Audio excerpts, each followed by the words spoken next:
dahil walang nagbabawal sa Rome Statute na ipahayag natin ang ating mga nararamdaman. Lahat ng kanilang pinapalabas, nire-release publicly, ay pwedeng pag-usapan at pwedeng bigyan ng komento. Kaya lagi ko sinasabi, kapag ako ay tinatanong, ano ang tingin ko sa desisyon na nilabas ng ICC? Ang sinasabi ko lagi, walang basihan sa batas. Ano ba ang pinagbasihan nila? Libro ng isang tao na hindi mo naman alam kung ano ang kredibilidad? Suporta ng mga tao? Siyempre, dahil dating head of state yan, dating pangulo yan, minamahal yan ng marami. Siyempre, meron talaga tayong ipapakita na suporta. Ako, anak, kapamilya, siyempre, magagalit ako sa ginawa sa aking ama at sa isang Pilipino na ninakaw, kinuha, kinidnap doon sa Pilipinas para ihatid diyan sa ICC. Let us start in the year 2017. In 2017, a lawyer submitted a communication to the International Criminal Court. And this was supplemented by a communication by former Senator Trillanes and another person. That was in 2017. In 2018, the court took it under consideration. Between 2017 until 2021, there was an investigation, no investigation, put on hold. Let us start first with the complainant. Who is Trillanes? Trillanes is the person behind the Oakwood Mutiny and the Manila Peninsula Siege, which was against who? It was against President Gloria Macapagal Arroyo. Trillanes stood on the platform of anti-corruption against Arroyo. We do not know the dealings, the negotiations behind the mutiny and the siege. That is not discussed publicly. When did we next see Trillanes? We saw him next in the Jejomar Binay attack. Vice President Binay was a candidate, a presumptive candidate for the 2016 election. And then what did he do? He attacked Vice President Binay on the platform of anti-corruption. But you must remember, he never attacked President Aquino on the platform of anti-corruption. And you remember the DAP, the pork barrel scam of the Aquino administration. And where was Trillanes then? Quiet. Because we do not know how much, where, how, when the negotiations happened. When did you see him again? Trillanes, hear about him again. You heard about him in 2016 because President Duterte was the front runner. In April 2016, President Duterte was already the front runner of the presidential elections. Everyone forgot about Mar Rojas, the candidate of Trillanes. Everyone was focused on Rodrigo Duterte, including Trillanes. This was the first time you heard about EJK, DDS, bank accounts, billions in the bank accounts. This was in 2016. In 2017, he filed the communication in ICC. And if you can remember, President Duterte never did anything against Trillanes, against the witnesses of Trillanes during the Senate hearing. He presented Bato-Bato, he presented Las Cañas, and he claimed so many things about the Davao Death Squad. And what did President Duterte do? He told everyone, pabayaan nyo yan. It is his right to speak.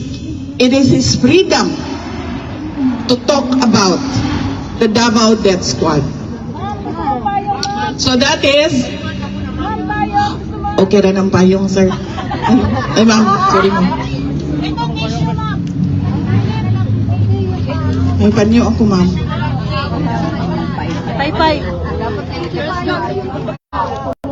They just said that the appearance of impropriety excludes him from this case.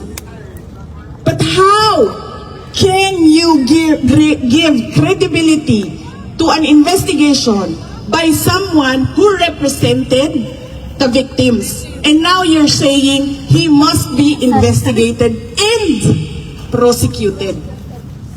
That is clear conflict of interest. It muddles the entire investigation. That is our complainant, that is our prosecutor. We go to jurisdiction.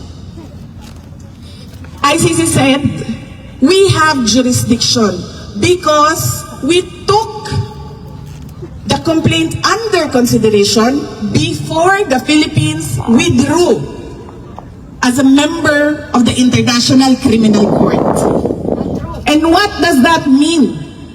It means that if you take it under consideration before withdrawal of a country, there will always be an open complaint, open under consideration, open investigation through the years, even if the ICC will not act on it. And is that justified? Of course not, because it will be a perpetual investigation. There must be an end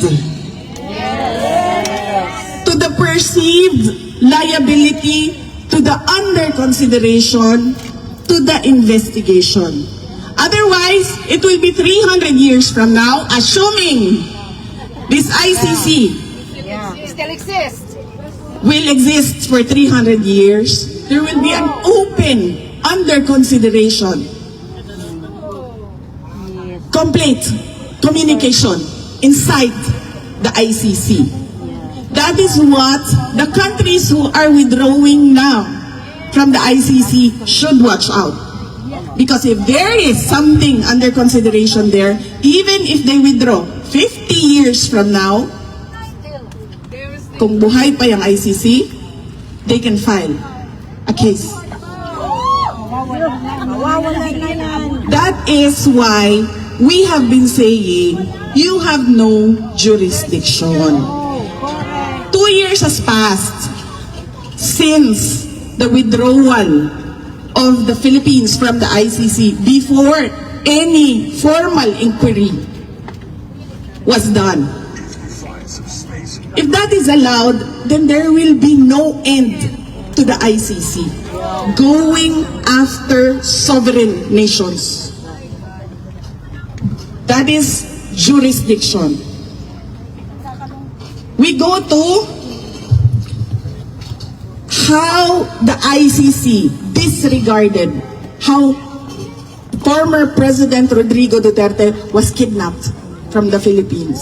They say, it doesn't matter to us how he was taken, where he was taken, by what means he was taken. What matters to us was that he was delivered to The Hague and endorsed to the ICC.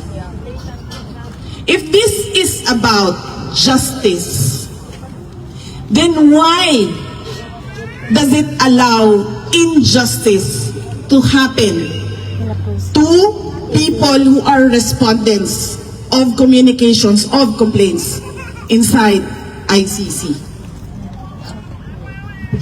Next, we go to interim release, the release of President Duterte. There are three things in the Rome Statute that are to be considered before a release can be considered or granted to a respondent. First is that he is not a flight risk. Second is that he does not, will not, cannot obstruct the ongoing investigation. And third, he cannot continue to commit crimes under the ICC jurisdiction. You saw President Duterte being pushed, pulled outside of the room, pushed into a plane. Is that a person who is a flight risk? He cannot even walk 3 steps and fall to the ground. In fact, how many times has he slipped and hit his head in detention? No one can count anymore. And no one is talking about it. Because why? President Duterte is the Asian poster boy in answer to the attacks that ICC is only going after the black race.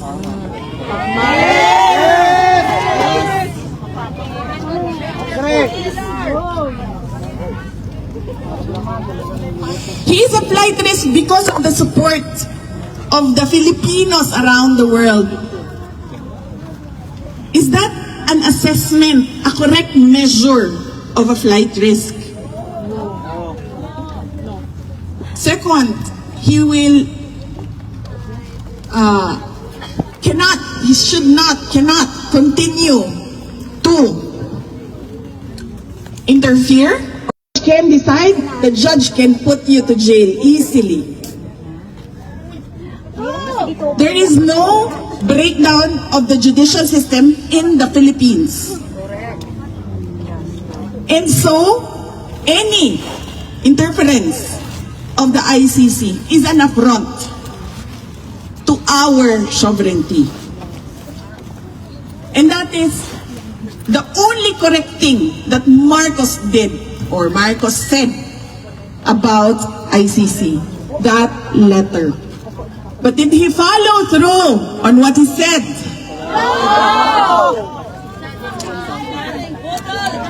He presented a letter, he released an official letter, but his left hand was doing other negotiations. He was doing exactly the opposite of his letter. He was allowing the investigation to happen, supported by the House of Representatives and Antonio Trillanes. And so we go to the corruption. How do we characterize Trillanes and Marcos in relation to ICC? Yes, they are traitors to a Filipino and to the country.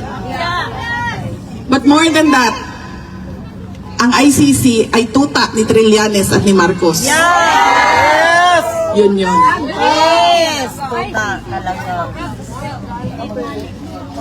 Because the ICC has no other case except for the case of President Rodrigo Duterte. And they found what? And they found Marcos, Trillanes, and money in the Philippine case.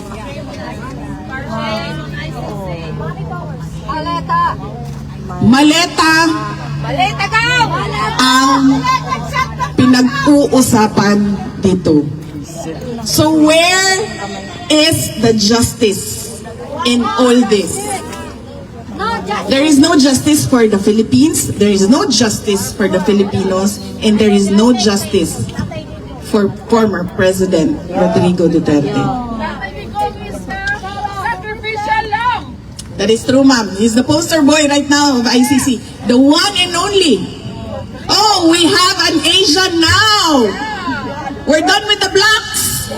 Let's go to the Asians. To hell with the whites. We cannot go after them.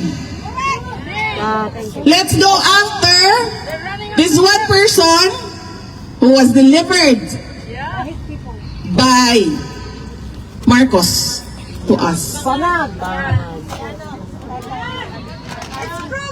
So that is the complainant, Trillanes, his cohort, Marcos, the jurisdiction, the investigator, the investigation. Do you want to go to the evidence? Yes! What are they saying? They are saying there was what? How many? How many did the media portray? 30,000. And then it was reduced to 13,000. And now it is how many? 34? 32 counts 43. of murder. That amounts to, they say, crimes against humanity.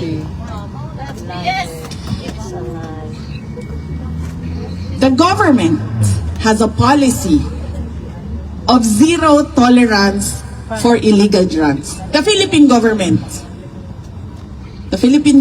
has a policy of zero tolerance for illegal drugs. How did the administration of President Duterte implement this policy? They created the drug war. That is the program. That is the anti-drug program. It is called drug war. Tukhang. Now, the implementation of a program, whether it was good or bad, is not a crime against humanity. It may be good governance or bad governance. It is the same. It is the same with how President Marcos is running the country right now. It can be good governance or it is clearly bad governance. That is not a crime against the Filipino population. How a program is implemented, whether there were mistakes, errors, it was a bad program, is not a crime against humanity. That is the crime that they are saying that President Duterte has done to the Filipino people. And they cannot even say right now if the victims are truly victims of the drug war. Because gun violence is so common in the Philippines. I have a husband. My husband has a mistress. I can hire a gunman for 5,000 pesos to kill the stress. That is how, for 5,000 pesos. That is how bad gun violence in the Philippines is. And that is, again, yes, EJK. So how can you say that all your listed victims, all your listed complainants are supposed victims of the drug war? It can be that it is a crime against passion. It can be murder because of a third party in a relationship. It can be plain hold up.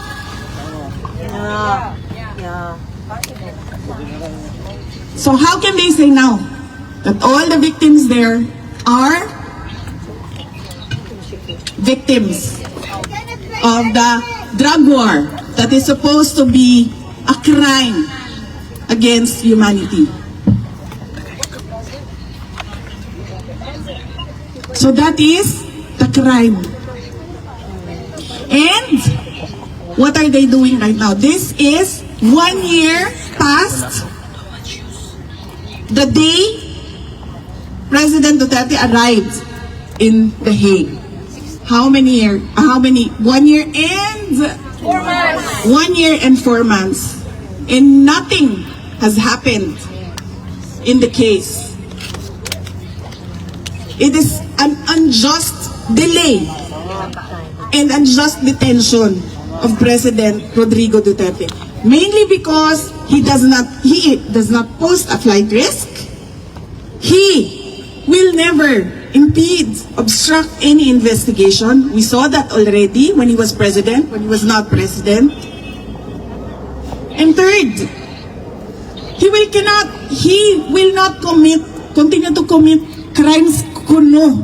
Correct.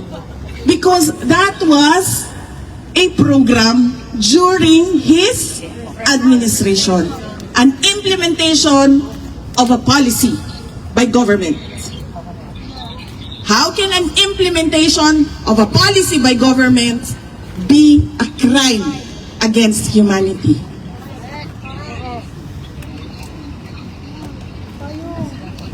Uwi na tayo, Tay. That is the ICC and the case of Rodrigo Roa Duterte.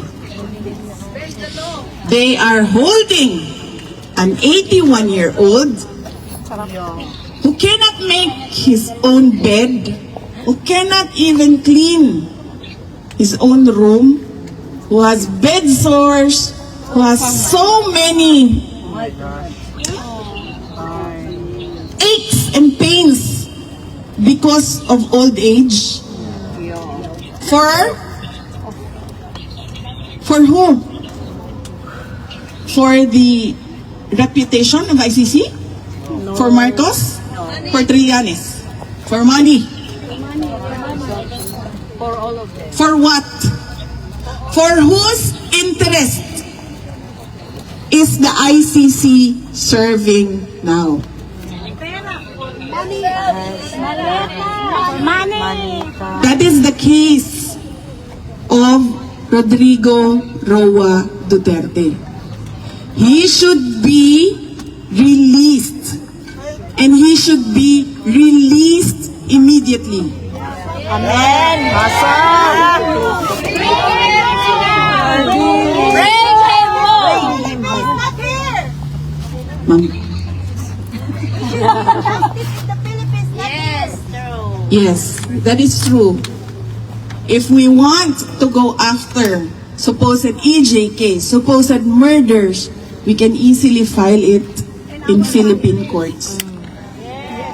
Ang palitan mo na si Marcos!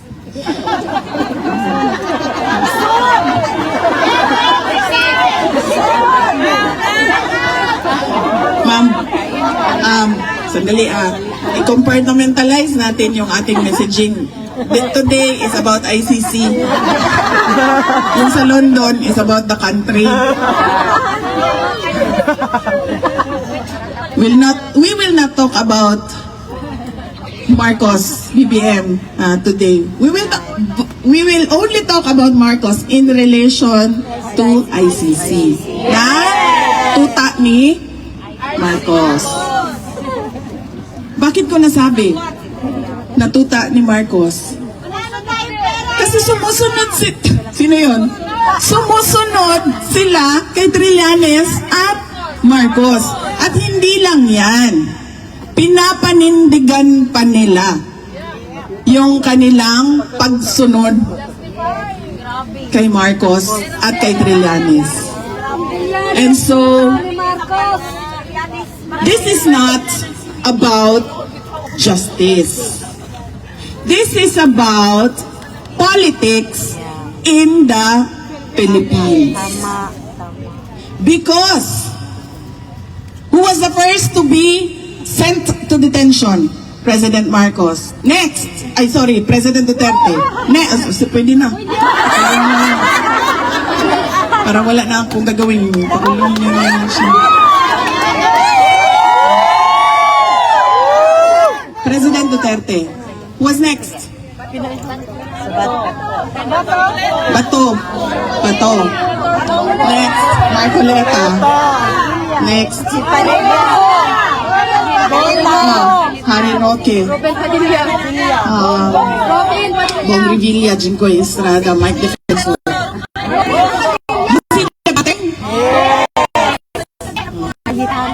This is all about politics.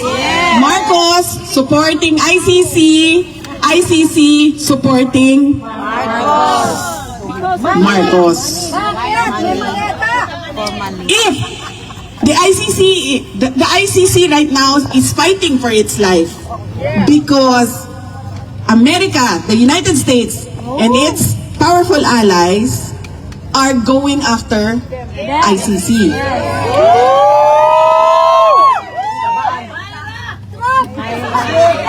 If the ICC wants the world to respect the institution, they should first know how to respect the law.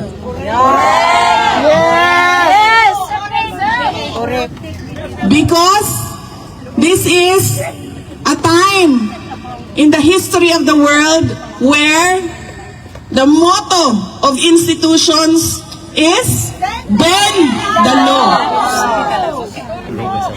Bend the law for your Surrender na siya. interest Sa katuig na siyang life. and for the interest of your allies. Mga kababayan, ang lahat ng ginagawa natin ay para sa Diyos, sa bayan, at para sa bawat pamilyang Pilipino.